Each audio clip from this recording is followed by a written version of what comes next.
어느덧 2023년의 끝자락에 다다랐습니다. 한 해를 마감할 때가 되면 상반된 감정이 듭니다. 먼저는 죄송스러운 마음이 듭니다. 마땅히 해야 할 일들을 제대로 하지 못한 송구한 마음이 가득하게 됩니다. 하나님의 부르심 앞에 책임 있는 자세를 보이지 못하고 충성하지 못한 진한 아쉬움이 있습니다. 신앙의 나이테는 계속해서 늘어나는데 그에 걸맞는 신앙의 열매는 한없이 초라합니다. 그러니 하나님 앞에 죄송할 따름이지요. 그럼에도 우리 속에는 감사한 마음도 있습니다. 넘어지고 일어서기를 수도 없이 반복하는데도 하나님은 은혜로 우리를 붙들어 주셨습니다. 하나님께 뭔가 바라기만 하지 하나님을 위해서 제대로 헌신한 것이 없는 우리이지만 하나님은 한 번도 당신의 시선을 우리에게서 거두신 적이 없으십니다. 그래서 무엇보다 올해도 하나님께서 오래 참아주신 것이 너무 감사합니다. 못났다 버리지 아니하시고 그것밖에 안 되냐 나무라지 아니하시고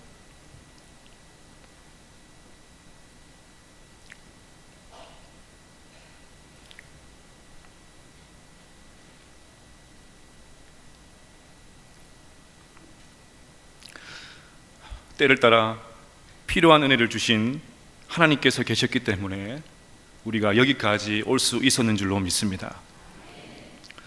여러분들은 어떻게 생각하신지 모르겠지만 저는 야곱 설교를 통해서 한 해를 마무리할 수 있어서 너무 감사합니다. 왜냐하면 야곱의 삶을 들여다보면 야곱보다 더 지독한 하나님의 은혜가 가득하기 때문입니다. 이 지독한 하나님께서 우리에게도 은혜를 베풀어 주실 줄로 믿습니다. 지독한 하나님의 손길로 우리를 붙들어 주실 줄로 믿습니다. 드디어 야곱은 라반의 집에서 나오게 되었습니다. 무려 20년이나 걸렸고 그 과정이 쉽지 않았으니까 탈출했다고 말하는 것이 더 정확할 것 같습니다. 그 과정이 얼마나 힘들었던지 이번에는 하나님께서 직접 야곱에게 탈출 명령을 내리십니다. 31장 3절을 보면 여호와께서 야곱에게 이르시되 내 조상의 땅 내 족속에게로 돌아가라 내가 너와 함께 있으리라 하신지라. 이것만이 아닙니다. 야곱이 가나안 땅에 도착할 즈음에 하나님은 천사를 보내셔서 야곱을 맞아주셨습니다. 천사의 수가 얼마나 많았는지 성경은 군대라고 표현을 합니다.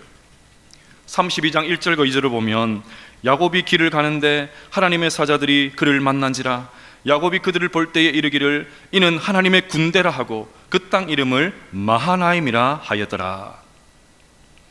야곱을 지키시고 그를 이 땅으로 돌아오게 하시겠다고 약속하신 하나님께서 약속하신 대로 야곱을 지키시고 인도해 주셨던 것입니다. 그러니 야곱은 라반이라는 이 지긋지긋한 큰 산을 넘어서 라반에게서 완전히 해방이 되었습니다. 자, 그런데 막상 고향 땅에 거의 도착을 했지만 또 다른 산이 기다리고 있습니다. 그 산이 누구입니까? 에서지요, 에서. 그야말로 산 넘어 산입니다. 20년 동안 라반에게 사기를 당한 야곱이 20년 전에 사기를 친 에서와 운명적인 만남을 눈앞에 두고 있습니다. 사실 야곱이 지난 20년 동안 고생을 하게 된 것도 결국 에서 때문이지요. 야곱이 장자의 축복을 가로챈 것을 알게 된 에서가 야곱을 죽이겠다고 길길이 날뛰고 있었습니다. 그래서 야곱이 에서의 눈을 피해서 도주한 것 아닙니까? 자, 그래서 야곱은 고향 땅을 밟기 전에 먼저 에서에게 사람을 보내서 상황을 파악하게 합니다. 4절과 5절을 보시면 내가 라반과 함께 거류하며 지금까지 머물러 있었사오며 내게 소와 나귀와 양떼와 노비가 있으므로 사람을 보내어 내 주께 알리고 내 주께 은혜 받기를 원하나이다. 한마디로 나는 소와 나귀와 양떼와 노비가 많은 부자라는 것입니다. 야곱이 이렇게 말하는 이유가 뭘까요? 나는 이미 부자가 되었으니까, 가질 만큼 가지고 있으니까 아버지의 유산에는 관심이 없다는 것입니다. 그러니까 유산을 상속받기 위해서 고향으로 돌아온 것이 아니니까 에서 형님 안심하라는 것입니다. 그러면 이 말을 들은 에서의 반응이 궁금해집니다. 6절을 보시면 사자들이 야곱에게 돌아와 이르되 우리가 주인의 형 에서에게 이른즉 그가 400명을 거느리고 주인을 만나려고 오더이다.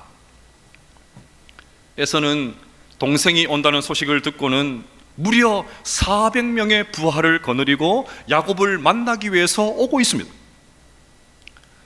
여러분들이 만약 라반이라면 무엇 때문에 400명을 이끌고 가겠습니까? 객관식으로 해볼까요? 1번, 동생 야곱을 보호하기 위해서 간다.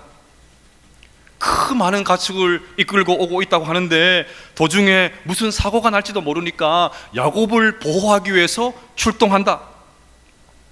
2번, 복수하기 위해서 간다. 3번, 허세를 부리기 위해서 간다. 너만 부자가 된 게 아니고 나도 번듯하게 자리 잡았다는 것을 보여주기 위해서 간다. 몇 번일까요? 2번. 복수하고 싶은 마음이 막 많으신가요? 2번.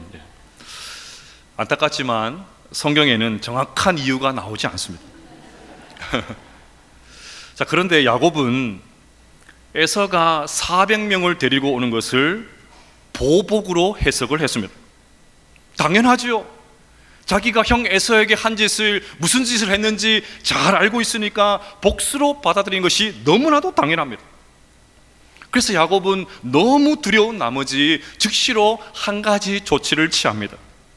7절과 8절을 보시면 야곱이 심히 두렵고 답답하여 자기와 함께한 동행자와 양과 소와 낙태를 두 떼로 나누고 이르되 에서가 와서 한 떼를 치면 남은 한 떼는 피하리이다 하고. 왜 야곱이 가축을 둘로 나눴을까요? 죽을 고생하고 모은 재산 아닙니까? 어떻게 모은 재산인데 한 번에 다 날아가면 안 되지요. 그래서 혹시 에서가 와서 한 떼를 치더라도 한 떼를 살릴 속셈으로 그렇게 한 것입니다. 하지만 아무리 그렇게 해도 여전히 안심이 되지가 않습니다. 아마도 20년 전 살기 등등했던 에서의 모습이 계속해서 떠올랐겠죠. 그것도 무려 400명을 거느리고 온다고 하니까 온갖 나쁜 시나리오가 머리에서 떠나지 않았을 것입니다. 그런데 바로 그때, 그제서야 야곱이 기도를 시작합니다. 이 못된 야곱이 이제야 정신을 차리고 드디어 하나님 앞에 무릎을 꿇습니다. 도저히 사방이 막히자 그제서야 하나님 앞에 무릎을 꿇고 기도를 합니다. 좀 길지만 9절부터 12절까지 말씀을 가서 한번 읽어보겠습니다. 시작. 야곱이 또 이르되 내 조부 아브라함의 하나님, 내 아버지 이삭의 하나님 여호와여, 주께서 전에 내게 명하시기를 내 고향 내 족속에게로 돌아가라. 내가 네게 은혜를 베풀리라 하셨나이다. 나는 주께서 주의 종에게 베푸신 모든 은총과 모든 진실하심을 조금도 감당할 수 없사오나 내가 내 지팡이만 가지고 이 요단을 건넜더니 지금은 두 때나 이루었나이다. 내가 주께 간구하오니 내 형의 손에서 에서의 손에서 나를 건져내시옵소서. 내가 그를 두려워함은 그가 와서 나와 내 처자들을 칠까 겁이 나기 때문이니이다. 주께서 말씀하시기를 내가 반드시 내게 은혜를 베풀어 내 시로 바다에 셀 수 없는 모래와 같이 많게 하리라 하셨나이다. 아멘. 여러분 어떻습니까? 완벽한 기도이지 않습니까? 구약 전체를 봐도 이렇게 멋진 기도문을 찾아보기가 어렵습니다. 자, 그런데 어떤 분들은 이 기도를 부정적으로 봅니다. 지금까지 야곱의 모습을 봤지 않냐? 그럴듯한 말솜씨에 속아 넘어가면 안 된다고 합니다. 그러면서 나의 하나님이라고 하지 않고 아브라함의 하나님, 이삭의 하나님이라 한 것을 문제 삼습니다. 그것 봐라, 하나님은 여전히 야곱의 하나님으로 고백하고 있지 않다, 그렇게 문제를 삼습니다. 또 9절과 12절 끝에 하셨나이다를 보면 야곱은 지금 하나님 앞에 화를 내고 하나님을 원망하고 있다는 것입니다. 하나님께서 분명 고향으로 돌아오게 하신다고 하셨잖아요. 그런데 이게 뭡니까? 왜 에서가 400명을 거느리고 옵니까? 하나님 혹시 약속 잊어버린 것 아니세요? 이런 의도로 기도를 한 것이니까 온전한 기도가 아니라는 것입니다.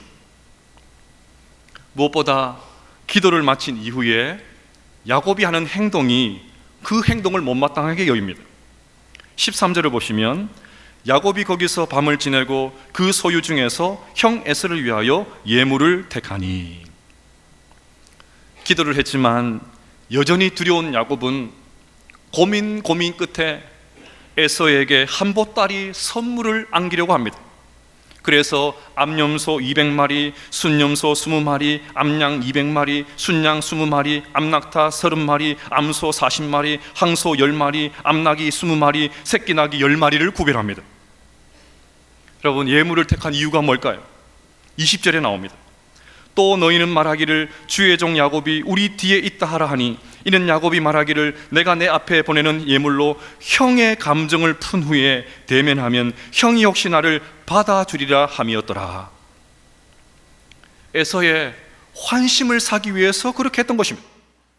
그것도 한 번에 선물을 다 주는 것이 아니라 5개로 나누어서 순차적으로 계속해서 보내면서 어떻게든지 에서의 마음을 달래려고 했던 것입니다. 아니, 방금 전까지 세상 멋진 기도를 해놓고는 어떻게 호감을 사기 위해서 뇌물을 쓸 수 있냐는 것입니다. 라반의 집을 나올 때에도 내가 너와 함께 하겠다, 하나님의 약속을 분명히 들었고, 하나님께서 떼거리 천사를 보내셔서 그렇게 사인을 주셨는데도 이렇게 잔머리를 굴리는 것을 보니까 여전히 야곱은 하나님을 믿지 못하고 있다는 것입니다. 다시 예전에 못된 습관이 돋았다는 것입니다. 여러분, 어떻게 생각하십니까? 물론 선물이라 하기에는 너무 과한 측면이 있습니다. 이건 거의 조공 수준입니다. 하지만 선물이 반드시 잘못된 것은 아닙니다. 잠언 18장 16절에 이런 말씀이 있습니다. 사람의 선물은 그의 길을 넓게 하며 또 존귀한 자 앞으로 그를 인도하느니라. 잠언 21장 14절에도 이런 말씀이 있습니다. 은밀한 선물은 노를 쉬게 하고 품 안의 뇌물은 맹렬한 분을 그치게 하느니라. 그러니까 야곱의 이 행동을 지혜로 볼 수도 있지 않을까요? 기도한 야곱에게 하나님께서 지혜를 주셔서 이런 조치를 한 것으로도 볼 수 있지 않겠습니까? 사실 교회 안에 기도했다고 하면서 어떤 행동도 하지 않는 무책임한 그런 분들도 있지 않습니까? 나는 오직 믿음으로 산다고 하면서 내가 해야 될 일들을 미루고 회피하는 그런 분들도 있습니다. 데살로니가 교회 성도들이 그랬습니다.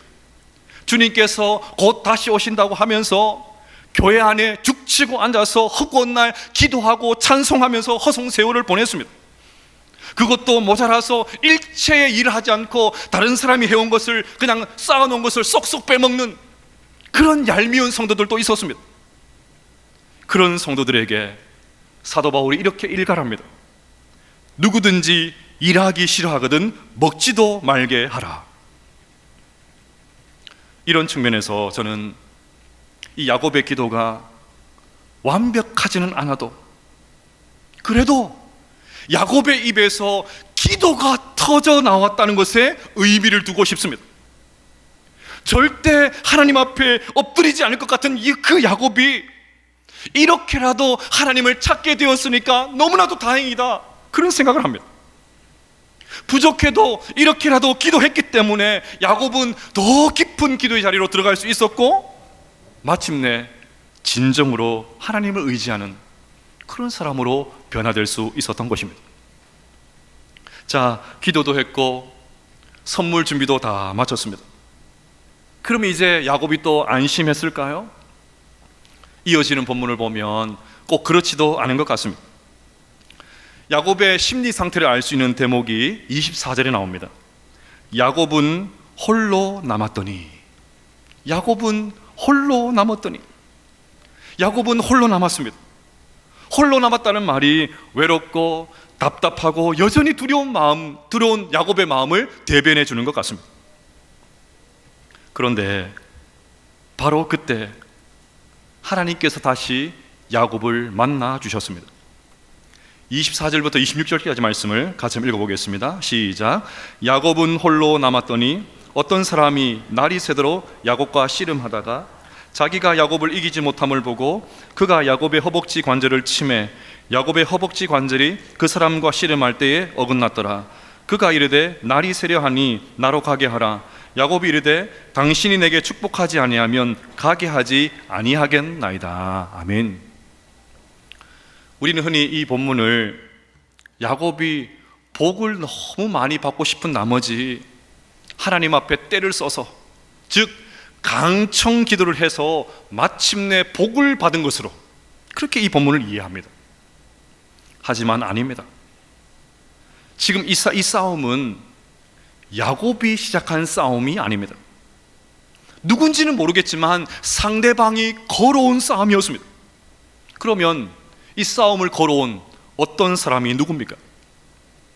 야곱은 싸움을 다 마친 다음에 내가 하나님을 대면해서 봤다라고 하면서 그곳 이름을 브니엘이라고 했습니다. 그러니 지금 야곱과 씨름한 사람은 바로 하나님이셨습니다. 하나님께서 사람의 몸을 입고 오셔서 야곱을 만나 주셨던 것입니다. 자, 그러면 생각해 보겠습니다. 하나님과 야곱이 싸우면 누가 이깁니까? 무슨 그런 질문을 하십니까? 그런 표정으로 앉아 계신데 하나님과 여러분이 싸우면 누가 이길까요? 당연히 하나님이 이기죠. 뭐 질문거리도 안 되지 않습니까? 그런데 오늘 본문을 보면 의외로 싸움이 길어지고 있습니다. 오히려 하나님께서 끌려다니고 계십니다. 아니, 에서를 만나는 것도 두려워서 벌벌 떨고 있는 이 야곱에게 어떻게 하나님께서 질질 끌려다니실 수가 있습니까? 무엇보다 더 이해가 되지 않는 것은 아침이 되려고 하니까, 날이 밝으려고 하니까 하나님께서 야곱에게 보내달라고 통사정을 하십니다. 여러분, 하나님께서 뭐 밤에만 활동하시는 귀신이십니까? 해가 뜨면 막 하나님께서 어쩔 줄 몰라가지고 보내달라고. 이해가 안 돼요. 아무리 봐도 본문이 이상합니다. 그럼 이것은 하나님께서 이기기 위해서 시작한 싸움이 아닙니다. 뭔가 다른 의도가 느껴집니다. 저는 여기서 제가 우리 막내 아들과 장난칠 때가 생각이 났습니다. 저는 막내 아들에게 가끔 싸움을 겁니다. 어제도 걸었습니다. 왜냐하면 오늘 설교를 해야 되기 때문에 또 걸었어요. 무서운 표정을 하고 이상한 소리를 내면서 막내에게 달려듭니다. 그러면 막내가 무섭다고 아빠 그렇게 하지 마세요, 아빠 그렇게 하지 마세요 막 소리를 칩니다. 그러면 저는 또 그 모습이 더 좋아가지고 더 적극적으로 얼굴을 비비고 살을 맞대고 막 그렇게 합니다. 그러면 또 막내는 연신 비명이 섞인 소리를 지르면서 하지 마세요 아빠, 하지 마세요 아빠 그럽니다. 제가 왜 그럽니까?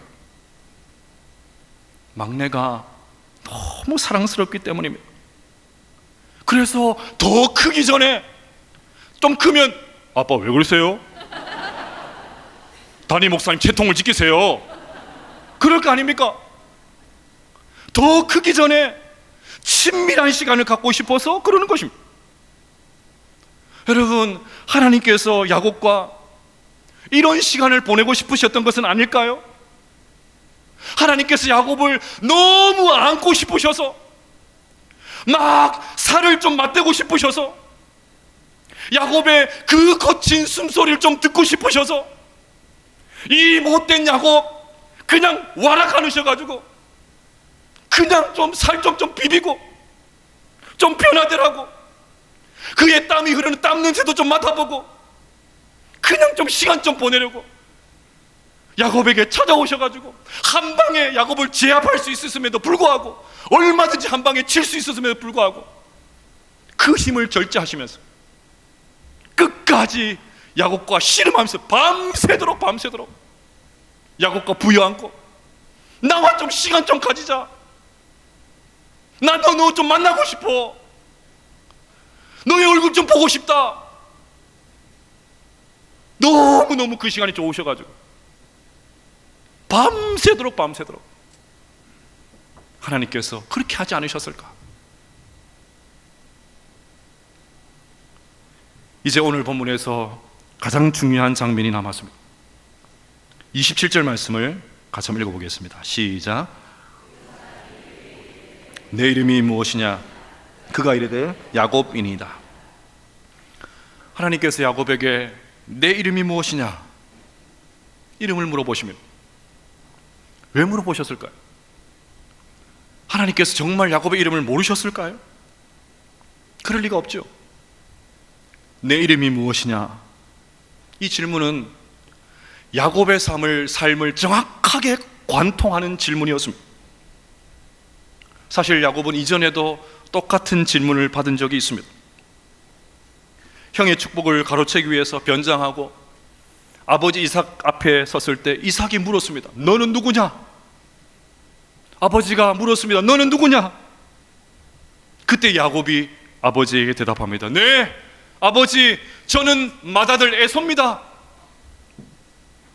야곱인데, 네 아버지, 저는 아버지의 맏아들 에서입니다. 아버지도 속였고 형도 속였고 어머니도 속였고 자기도 속였고 더 나아가서 하나님도 속였습니다. 그랬던 야곱이 오늘은 솔직하게 순순히 하나님 앞에 대답합니다. 하나님, 내 이름은 야곱입니다. 무슨 말이죠? 네 하나님, 저는 지금까지 사기꾼이었습니다. 거짓말장이었습니다. 속이는 사람이었습니다. 남의 것 빼앗으며 살았습니다. 형을 등쳐먹었고 눈먼 아버지를 속인 사기꾼이었습니다. 하나님의 그 약속의 말씀을 분명히 들었음에도 불구하고 여전히 믿지 못하는 나는 죄인입니다. 저의 죄를 고백합니다. 너무너무 두렵습니다. 하나님, 저를 좀 도와주시옵소서. 이렇게 야곱은 밤새 자신을 부둥켜 안고 씨름하는 하나님 앞에서 자기 자신이 죄인이라는 사실을 처음으로 고백을 합니다. 너무너무 두렵습니다. 하나님 좀 저 도와주셔야 됩니다. 사랑하는 여러분, 결국 이것이었습니다. 하나님은 야곱의 입에서 이 고백이 나올 때까지, 이 고백이 터져 나올 때까지, 하나님, 저는 야곱입니다. 저의 죄를 고백합니다. 그러니 주님, 저를 좀 불쌍히 여겨주세요. 이 고백이 터져 나올 때까지 야곱과 씨름을 해 주셨던 것입니다. 당시 상황을 연상할 수 있는 대목이 호세아 12장 4절에 나옵니다. 천사와 겨루어 이기고 울며 그에게 간구하였으며 하나님은 베델에서 그를 만나셨고 거기에서 우리에게 말씀하셨나니. 야곱은 이때 울었다고 했습니다. 절대로 울지 않은 야곱이 울었습니다. 자존심 하나로, 어떻게든지 그 자존심 하나로 여기까지 버텨왔던 야곱이 울었습니다. 그런 그가 저항할 수 없는 하나님의 임재 앞에서 결국은 눈물을 터뜨리고 말았습니다. 지금 야곱은 누구에게도 보인 적이 없었던 가슴 깊은 곳에 간직하고 있었던 연약한 부분을 내어놓고 은혜를 구하면서 하나님 앞에 눈물로 매달렸던 것입니다. 바로 이때부터 그렇게 바뀌지 않았던 야곱이, 그 뺀질뺀질한 야곱이, 그 못된 야곱이 바뀌기 시작합니다. 자신이 야곱인 것을 인정할 때, 눈물로 자신의 죄인 것을 인정할 때, 나의 힘과 능력으로 도무지 살 수 없음을 고백할 때 야곱은 서서히 하나님의 사람으로 바뀌기 시작했던 것입니다. 이병국 박사가 쓴 울어야 삽니다라는 책에 나오는 이야기입니다. 그분이 만났던 환자 중에 태어나서 한 번도 울어본 적이 없을 것 같은 그런 모습을 가진 환자가 있었다고 합니다. 얼마나 자신만만한지 그 자신감이 나중에 교만하게 보이기까지 했다고 합니다. 상담을 시작하기 전에 그 환자가 먼저 입을 엽니다. 박사님, 부탁드릴 것이 하나가 있습니다. 무슨 부탁이에요? 제가 암에 걸렸다는 사실을 다른 사람에게 절대 말씀하지 않으셨으면 좋겠습니다. 왜 그렇게 해야 됩니까? 저는 지금까지 오직 성공을 위해서, 그 하나의 목표를 위해서 여기까지 달려왔습니다. 그래서 주변에 욕도 많이 먹었지요. 성공하는데 방해가 된다고 생각을 하면 누구든지 가차없이 짓밟았습니다. 한마디로 인정사정 볼 거 없이 행동을 했습니다. 그런 제가 암에 걸렸다는 사실을 사람들이 알게 되면 저 때문에 힘들었던 사람들이 다 한마디씩 할 겁니다. 봐라, 그렇게 독하게 살더니 암에 걸렸구나. 암에 걸려도 싸다 싸. 그런 말을 들을 게 뻔합니다. 그러니까 제가 암에 걸렸다는 사실을 다른 사람은 몰랐으면 좋겠습니다. 참 딱하지요. 자신이 암에 걸렸다는 사실보다 다른 사람의 눈, 다른 사람의 입, 그것을 의식하는 환자가 너무 안쓰러워서 기도하자고 제가 기도해드리겠다고 간절하게 그분을 위해서 기도했습니다. 그래서 이 환자가 훌쩍훌쩍 눈물을 흘립니다. 책에 이렇게 기록되어 있습니다. 울어야 어린아이 같은 마음을 회복할 수 있습니다. 울어야 병을 이길 수 있습니다. 울어야 살 수 있습니다. 여러분, 이 성탄의 계절, 왜 주님께서 이 땅에 오셨습니까? 우리를 끌어안기 위해서 오셨습니다. 우리와 씨름하기 위해서 오셨습니다. 우리와 살을 맞대기 위해서 오셨습니다. 이런 하나님을 만난 야곱이 울었다고 말씀드렸습니다. 하지만 야곱이 울기 전에 하나님께서 틀림없이 먼저 우셨을 것입니다. 야곱의 뺨에 하나님의 눈물이 계속해서 흘러내렸을 것입니다.